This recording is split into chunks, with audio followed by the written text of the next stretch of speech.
So, gawa tayo ng crab rolls. Ayan. Ito yung crab sticks, frozen crab sticks na nabili ko sa supermarket. And then you have lettuce, carrots, and cucumber. Kunin natin ang ating rice pepper, ha? Rice pepper. Kahit anong brand ng rice pepper. Ito yung pinili ko, spring roll wrapper. Yan, rice paper.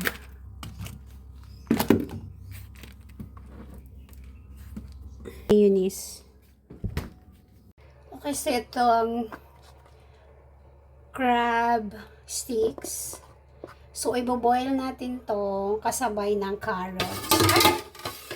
So, ito, na-boil ko na. These are crab sticks, cucumber, carrots. Half-boiled lang itong carrots saka crab stick. Huwag yung i-boil ng cucumber. Ito yung lettuce. So, i-wrap na natin sa rice pepper natin. Yung water, kung saan natin i-dunk ang ating rice pepper.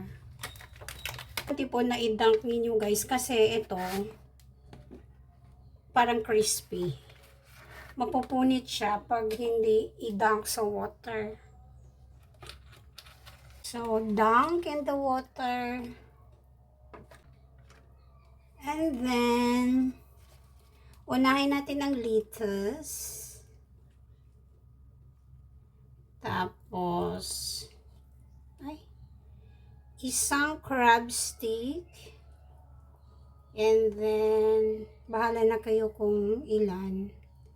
Ang cucumber, nilagyan ko ng dalawa. Tapos, 2 carrots.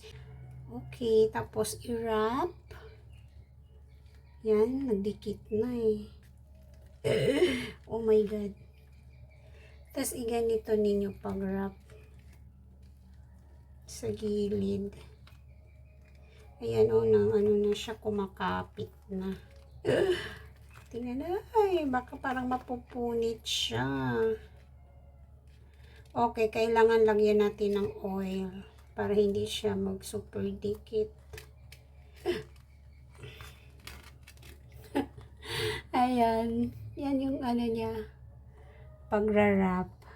Ay, nakita nyo?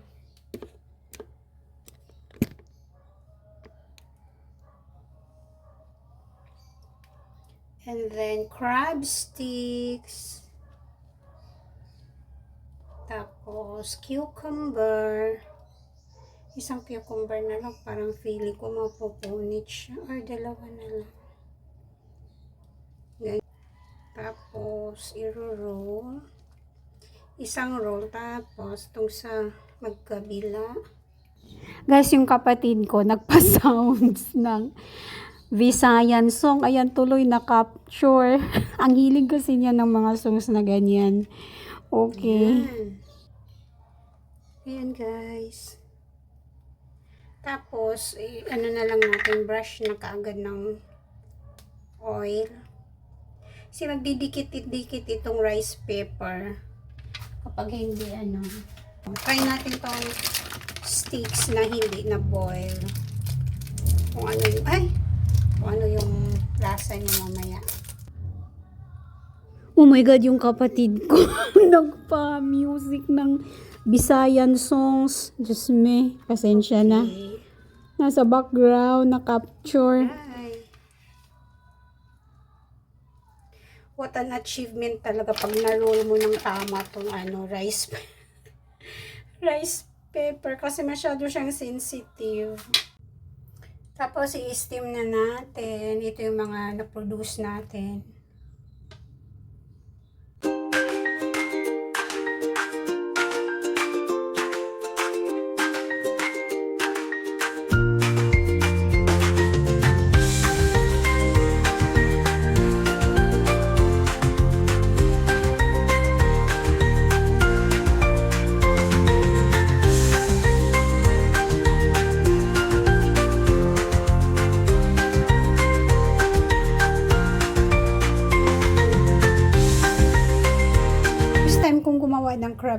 rolls. Kasi yung usual na ginagawa ko, yung Vietnamese shrimp roll. So, okay, so gawa tayo ng sauce ng ating crab meat rolls. So, ayan, sesame oil. Ay, ayan. Ganyan lang kaano.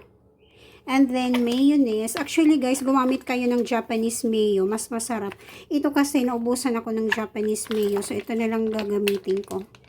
Make use of kung anong available. Pumili ako sa mayonnaise. Cheesy Arla. Hindi to sponsored ng Arla. Pero masarap kasi to.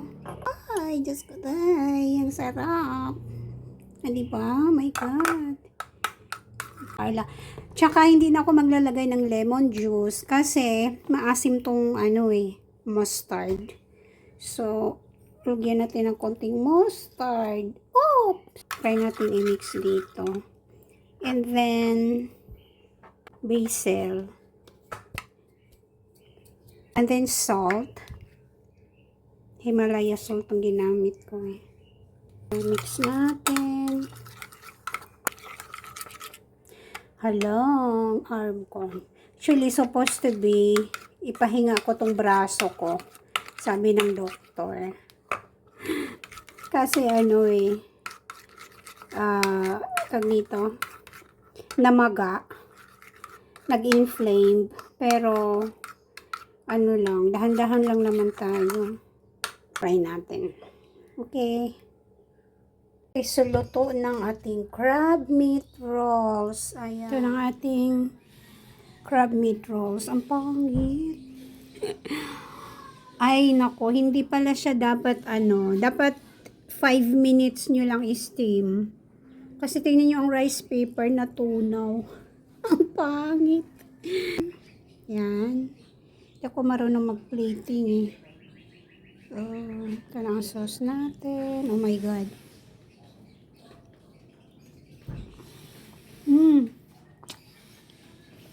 Sarap. Ang sarap. Ayan.